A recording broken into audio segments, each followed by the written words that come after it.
South ఇండియాలోనే అతి తక్కువ ధరలకే రత్నాలందించే ఏకైక సంస్థ 6JVR. రాజధాని అనేది కూడా ఎజెండా కాదా సార్? నెగిటివ్ కాదా జగన్మోహన్ రెడ్డికి? అమరావతి లేకుండా చేశాడు, రాజధాని లేకుండా చేశాడు అనే ప్రచారం నష్టం కాదు. ఇప్పుడు ఎందుకు ఎజెండా కాదంటే, గత 10 ఏళ్లలో తేలిపోయింది ఏంటి అంటే, నువ్వు అట్లా రాజధానిని కట్టలేవు. ఒక స్మాల్ స్టేట్ 30,000 ఎకర్స్లో ఆ 30,000 ఎకర్స్ ఇచ్చిన కుటుంబాలకి ఎకరానికి 250 గజాల భూమి ఇచ్చి ప్రాఫిటబుల్ ఎకానమీని తయారు చేసేది కట్టలేవు. కట్టాలంటే నీ స్టేట్ బడ్జెట్ మొత్తం ఖర్చు పెట్టినా కాదు. So that is an impossible project. నా దృష్టిలో జగన్ 90% గెలుస్తాడు ఈసారి. Because mass villagers, women, youth trend చూస్తే అది అర్థమవుతుంది. గెలిస్తే జగన్ దానికి సొల్యూషన్ ఏం చేయాలంటే, ఇప్పుడు ఆయన కూడా 50,000 ఎకర్కి ఇచ్చేస్తున్నాడు. It's huge money. అది ఇంకో చోట ఖర్చు పెడితే చాలా స్టేట్ బెనిఫిట్ అయింది. సో ఇప్పుడు మరి తీసుకొని దాని గెట్లని జడగొట్టారు. ఎవరి భూమి ఏంది అనేది తెలియకుండా. The only way is cooperative cultivation చేయించాలి. ఇప్పుడు ఆ భూమి రైతులందరితో మొత్తం సొసైటీలు ఫామ్ చేసి కోఆపరేటివ్ కల్టివేషన్ చేసి 50,000 ఇచ్చేసి ఆపేసి, కావాలంటే కొంత పెట్టుబడులకు సపోర్ట్ బేస్ ఇచ్చి ట్రాక్టర్లు కొనుక్కోవడానికి, కలెక్టివ్ ఫార్మేషన్స్, ఎవరి భూమి ఎంత ఇచ్చిండ్రో లెక్కలు ఉన్నాయి. దాని ప్రకారం పంటను ప్రాఫిట్ను తీసేసుకుంటారు. ఆ కోఆపరేటివ్ చేయించి ఒక 200 ఎకరాలు 300 ఎకరాలు ఉంటే పెద్ద ప్రాబ్లం కాదు. కోర్ ఏరియాలో ఎక్కడైతే హైకోర్టు ఉందో, ఎక్కడైతే కొంత స్ట్రక్చర్ వచ్చిందో ఆ కోర్ ఏరియాను ఉంచుకొని మిగతాది అగ్రికల్చరల్ డెవలప్మెంట్ చేయాలి. కొత్త మోడల్ అవుతుంది. ఇప్పుడు ప్రజలకు ఆల్టర్నేటివ్ కూడా లేదు. రైతులకు వాళ్ళకు చంద్రబాబు ఇచ్చిన agreement, even he cannot achieve that even if is there in power for 20 years. Chandrababu Naidu 30,000 ఎకర్లో నువ్వు అట్లా బిల్డ్ చేయలేవు. Small state, it's not possible. ఉన్న దగ్గర నువ్వు కొన్ని ఒక 30-40 ఎకరాలలో క్యాపిటల్ ఇన్ఫ్రాస్ట్రక్చర్ కట్టుకొని దాన్ని అలో చేస్తే సిటీ ఒక 50 ఏళ్లలో డెవలప్ అవుతుంది, 20 ఏళ్లలో డెవలప్ అవుతుంది. ఆ ఏరియాల ప్రజలకు it would have been a beneficial thing. భూములకు ధరలు పెరిగేటి, అమ్ముకోలు ఉండేది. అర్బన్ ప్లానింగ్ ఇచ్చేసి అమ్ముకుంటా ఉంటే డెవలప్ అవుతుంది. But pooling up and developing is an impossible situation in the global economy. TDP వచ్చినా రాజధాని కట్టలేదు. ఇంకో 20 ఏళ్ళు టీడీపీ పాలన ఉన్నా కట్టలేరు. దాన్ని ఇప్పుడు ఎవరు మాట్లాడతలేరు. కానీ యాక్చువల్గా కోఆపరేటివ్ ఫార్మింగ్ అగ్రికల్చర్ చేయించాలి. చేయించి రైతులకు పంట బెనిఫిట్ పోనిచ్చాలి. కాకపోతే కొంత అదనంగా కొంత సాయం చేయండి. ఇప్పుడు 50,000 ఇస్తున్నారు పర్ ఎకర్. సో దానికి బదులు ఒక 10,000 వరకు అయినా వాళ్ళకు సాయం చేసుకుంటూ పోయి over a period of time that will become a new model of economy. ఇండియాలో ఫస్ట్ కైండ్ అవుతుంది group farming.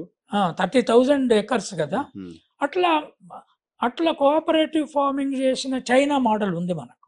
That is very much fertile land. అది చాలా ఫర్టైల్ ల్యాండ్. న్యూ కల్టివేషనల్ ఫార్మ్ చేయొచ్చు, ఫ్రూట్ ఎకానమీ తయారు చేయొచ్చు.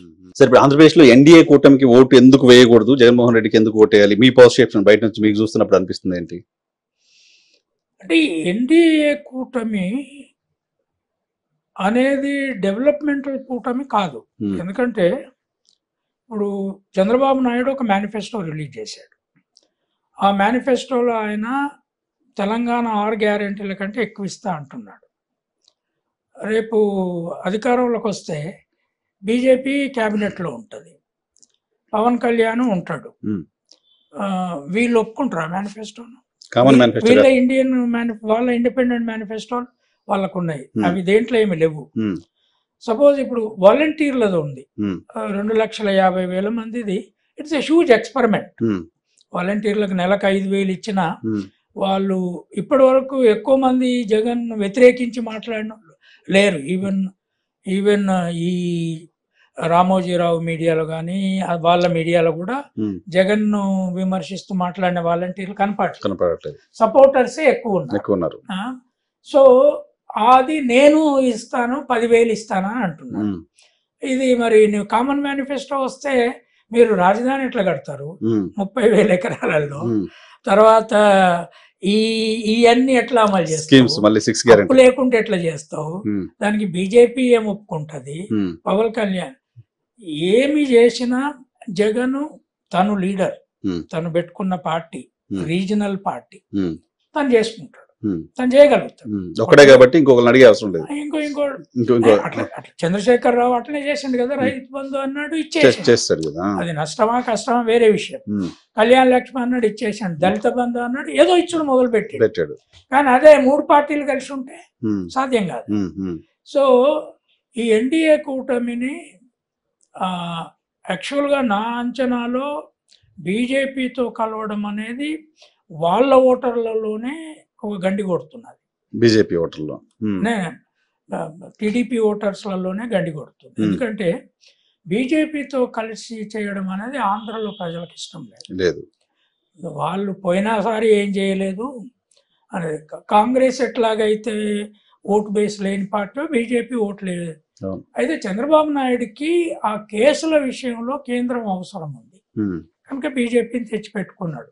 అంతకుముందు బాగా తిట్టినోడు ప్రధానమంత్రిని చాలా బండబూతులు తిట్టాడు ఆయన. మాట్లాడకూడని భాషలో మాట్లాడాడు. ప్రధానమంత్రి భార్య గురించి కూడా మాట్లాడారు. సో ఇప్పుడు పోయి కాళ్ళు పట్టుకున్నాడో చేతులు పట్టుకున్నాడో ఏదో తెచ్చాడు. So NDA గెలుస్తే Andhra Pradesh developmental agenda ఏ రూపంలో ఉండదు. ఉండదు. ఎందుకంటే ఎవరి మేనిఫెస్టో ఎవరు అమలు చేస్తారు. తర్వాత అందరూ స్ట్రాంగ్ పీపుల్ అక్కడ. ఒక సెంట్రల్ పార్టీ ఉంది, ఇక్కడ ఇది ఉంది. వెంకయ్య నాయుడు నరేంద్ర మోడీని కాదని చంద్రబాబు నాయుడికి సాయం చేస్తున్నాడనే ఆయన పవర్ బీకేశాడు. నరేంద్ర మోడీ తీసేసి నువ్వు వైస్ ప్రెసిడెంట్ ఉండు, నువ్వు రాజకీయం చేయడానికి వీల్లేదు, పోయి మొత్తం ఆంధ్రాలో నీ రాజకీయం నడుపుతున్నావు అని తీసేశాడు. సో ఆ ప్రాబ్లం ఎట్లాగుంది. జగన్ వస్తే ఏంది అంటే ఇప్పుడున్న ఫామ్ అది మళ్ళీ ఎక్కువ ట్రాన్స్ఫర్లు ప్రామిట్ చేయడం అనేది కూడా ఇంపాసిబుల్ లెవెల్కి పోకూడదు. నడపడమే కష్టం. ఉన్న నవరత్నాలను బ్యాలెన్స్డ్ గా నడుపుకొని మెయిన్ గా ఇంగ్లీష్ మీడియం స్కూల్ ఏదైతే ఆంధ్రప్రదేశ్ భవిష్యత్తుకు ప్రాపర్టీ ఇచ్చిపోతున్నాను అని నువ్వు చెప్తున్నావు, అది బలంగా కన్సిస్టెంట్ గా చేసి సోషల్ జస్టిస్ వ్యవహారాన్ని సిస్టమేటిక్గా అమలు చేసి కాస్ట్ సెన్సెస్ రిజల్ట్ బయటికి తెచ్చి, ఎందుకంటే అక్కడ రెడ్లు కాంప్రమైజ్ కావాలి. ఇప్పుడు వాళ్ళ అండెస్ట్ ఉంది కాస్త. జగన్మోహన్ రెడ్డి పై నిజానికి రెడ్లో అండెస్ట్ ఉంది. అదే మన పవర్ అంతా తీసేస్తున్నాడు అండెస్ట్ ఉంది. ఆ అండెస్ట్ కాస్ట్ సెన్సెస్ తో వాళ్ళు ఇంకెక్కువ పోతే నష్టము, అది కన్విన్స్ చేయగలగాలి. కాస్ట్ సెన్సెస్ ఎవరికి నష్టం చేయవు, అందరి సంఖ్యల్ని బయట పెడతాయి, ఆర్థిక స్థితిగతులను బయట పెడతాయి, వెల్ఫేర్ సిస్టమ్ను రీఆర్డర్ చేయడానికి పనికొస్తుంది.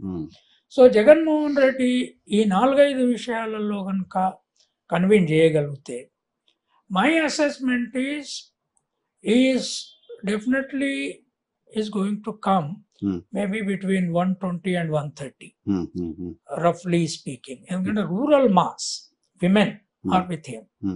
నువ్వు ఎంత చెప్పినా, నేను నిన్న బెంగళూరులో ఒక హోటల్లో ఉన్నాను.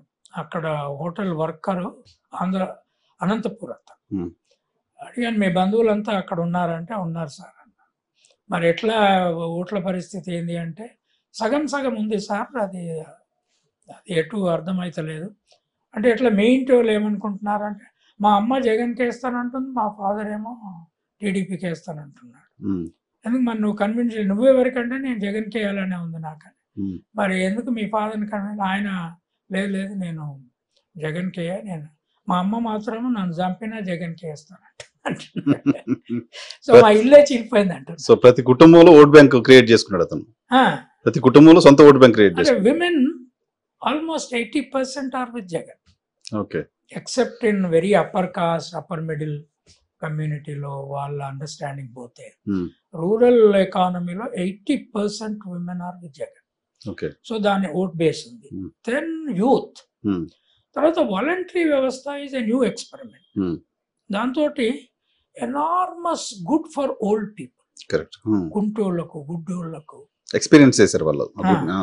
వాళ్ళు the way they are narrating the stories first day వచ్చి మాకు ఏమేమి ఇచ్చిపోయేవాళ్ళు.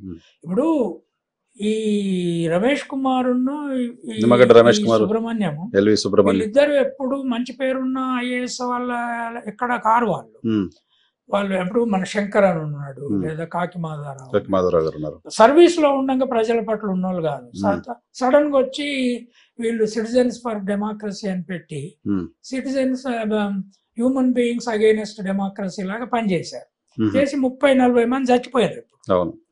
వాళ్ళు చేపట్టిన పెద్ద కార్యక్రమం ఏంటి అంటే ఇప్పుడు వాలంటీర్లను నువ్వు తీసేయలేవు కదా, వాళ్ళ జాబ్ కంటిన్యూ అవుతుంది.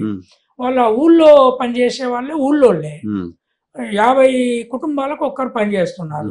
నువ్వు పోయి ఈ పెన్షన్ ఇవ్వద్దు అంటే వాళ్ళు ఆ కుటుంబాలతో మాట్లాడకుండా ఊకోవాల్సిన అవసరం వాళ్ళకి ఉంది. వాళ్ళ టచ్ ఎందుకు పోద్ది? నువ్వు గ్రామ బహిష్కరణ చేస్తలేవు కదా.